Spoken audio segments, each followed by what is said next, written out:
Okay, guys, people have been wondering what's my opinion on Halo Reach. Just want to give this review of Halo Reach, and just to warn you, it is going to have spoilers. So if you don't want spoilers in your review, click the YouTube button and go back home, because this is going to contain some spoilers. Halo Reach is Bungie's last trip into the Halo universe. After this, 343 Studios is picking up. Right now they're doing the Halo Waypoint, so we have no idea where they're going to take the franchise after this. So this is Bungie's last Halo, and it is their goodbye gift, because it is truly an amazing gift from Bungie. First part of this review is going to be about the campaign, and the second part is going to be about multiplayer. So going to be two parts of this review, each one about 10 to 12 minutes long. Hopefully, we'll try to keep it down to 10. So let's get into the campaign review, shall we? The things I really like about the campaign is the Spartans overall.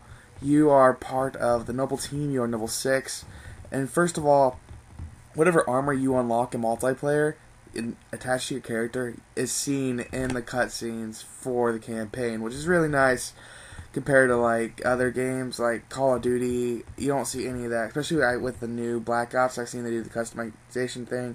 You're not going to see that at all in the campaign. Sorry, guys.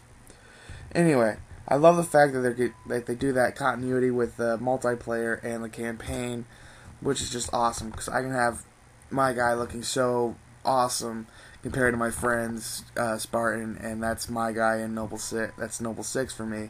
That's why you don't see Noble 6 on any merchandising, basically, besides like some t-shirts. You don't see him on the Mountain Dew promotion or on the cover art, exactly. Anyway, besides that, I love the whole group, Emil, George, Carter, Kat, and June, because each one give their own personality to this team. They make it feel like Spartans are actually kind of a person compared to Master Chief. When I was playing as Master Chief, I didn't care for him. He was that's just me right there, just trying to kick ass. But with these Spartans right here, I'm actually getting character development and everything that I've wanted in a Halo game for a while now. And also, along with the campaign, you get some really nice set pieces, and they just go from here to here. You have space combat to a stealth sniping level, kind of stealthy, which is just awesome. I mean, I love the fact that I'm up in space, and then a few days later, I'm on the ground with the grenade launcher trying to, make my way to an anti-air gun.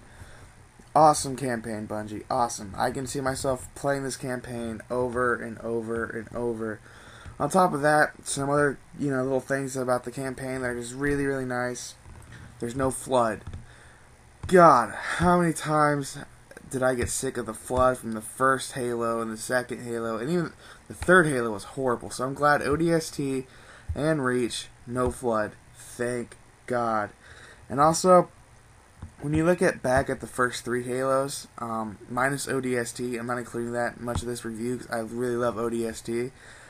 Looking back at the first three Halos, there's some boring levels where you're just running down a corridor or whatever. In this game, I found myself not bored by any level. I'm going from point A to point B, and it's kind of like an open environment. They give you like, here's where you're going, here's where you start, here's where you gotta go, here's some weapons we're giving you, figure out your own path. It's not just a straight line, which is nice, because a lot of games these days are actually going in that path where it's just going to be a straight line, which I hate.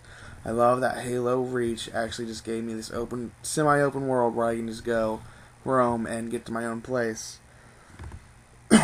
As always with every Halo game, the score is amazing. It can go from the game to the film if they ever make a film. Perfect. Score is amazing. On top of that, the score, they also revamped the whole Halo engine, so this is beautiful. Beautiful. It's not the top dog on the market right now. Graphics, no, don't get me wrong, but it is gorgeous for what it is. It's nice, it's crisp, it's clean. I love it. I love it. And as long as we're talking about the campaign and the game in general, we can't forget the new weapons. The DMR, the needle rifle, what else? The plasma grenade launcher or whatever. The grenade launcher in general. The new weapons are really nice. They all handle really well. They felt like they belong in the Halo universe. It's nothing that's too overpowered. Like the Spartan laser was introduced, and that gun was just killer. It was just too powerful in my opinion. But in this one, it's perfect. Everything works in the campaign.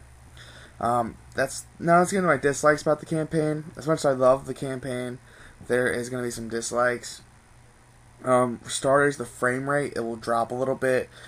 And it kind of feels weird because you're sitting in like this huge battle and then the frame just drops. I mean, every game does it these days, but they need to learn to fix this because it's just getting tired. Also, the AI in this game is horrible. I'm telling you right now, don't let them drive a vehicle, and don't expect them to cover for you when your shields are running low. The AI in this game is probably the worst I've seen in a Halo game. I'm not talking the enemy AI, because the enemy AI on this game is amazing. They will flank you, and they will do anything to you or dead. Your teammates AI. The last level where it's just you and Emil. Okay, Emil's a cool character, don't get me wrong, but Bungie, why would you give someone a shotgun as their only weapon? No, wait, a shotgun and a knife. He can't do anything from a distance, so Emil is like the most useless character, and then he put one of the most exciting levels with just Emil, and it was just sad, because he's such a badass, but he's got such a shitty weapon. Also, the brutes in this game, I've yet to see a Halo game where I've actually loved the brutes, which is sad, because I really like the brutes in general. But they just treat them like trash, and this time I feel like they just threw in the brutes, because it's like, oh, everyone knows the brutes from the past 3 games, including ODST, so let's just throw them in here, because they're not going to question why the brutes are here, and they weren't on Halo 1 and such. Along with the new weapons and enemies. As much as I love the new weapons, how come this is a prequel to all the other Halo games, but these weapons don't make it into any other Halo game? Granted, they can't go back and give an update, and they wanted to add something new, but still, you know what I'm saying? I guess the DMR could have turned to the battle rifle in the little given time that it was, which is great. And where's my SMG? And where's my dual wielding? I don't know. Some of the little few things left out from the previous games that I really wish would have been included. On top of that, the co-op. As much as I love co-op in any game, I really love co-op. I don't like games where I feel like I should be alone and they tackle on 4-player co-op like this. And even with, what was that other one? I think it was the last ODST, Halo, where you're supposed to feel alone when you're playing as the rookie in the last ODST. And they give you can have 4-player co-op, so you got 3 more ODST fighting with you, so it's really easy. But at least in this one, the more people you add, the harder it gets. And this game is really hard. So when you're playing 4-player co-op on Legendary, it is hard. Trust me. I went through on single-player Legendary, and I got my ass handed to me more than 2 or 3 times. Other than that, there's no other gripes about the campaign in my opinion. It's pretty much solid with a few missteps. They handled everything well. Cortana, Master Chief, they were both handled really well in this. They didn't just like shove it in your face. They were like you don't even see Master Chief unless you know how to see him, which is great because it's kind of like, I don't know how to explain it. It just fit perfect. Like everything just worked well in my opinion. And also, what happened to June, Bungie? It feels like there's a level cut out where June should have died or something, because everyone dies but June. And don't be like, oh, spoilers. I told you it's gonna be spoilers.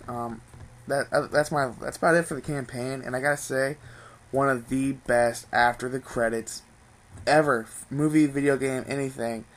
The after credit part where you're playing as yourself and you're just trying to fight for your dear life and you're seeing Reach just fall is amazing, beyond amazing. I mean, I could play the last level in this game is really great in general, and then they tackle that onto the end. They put that onto the end.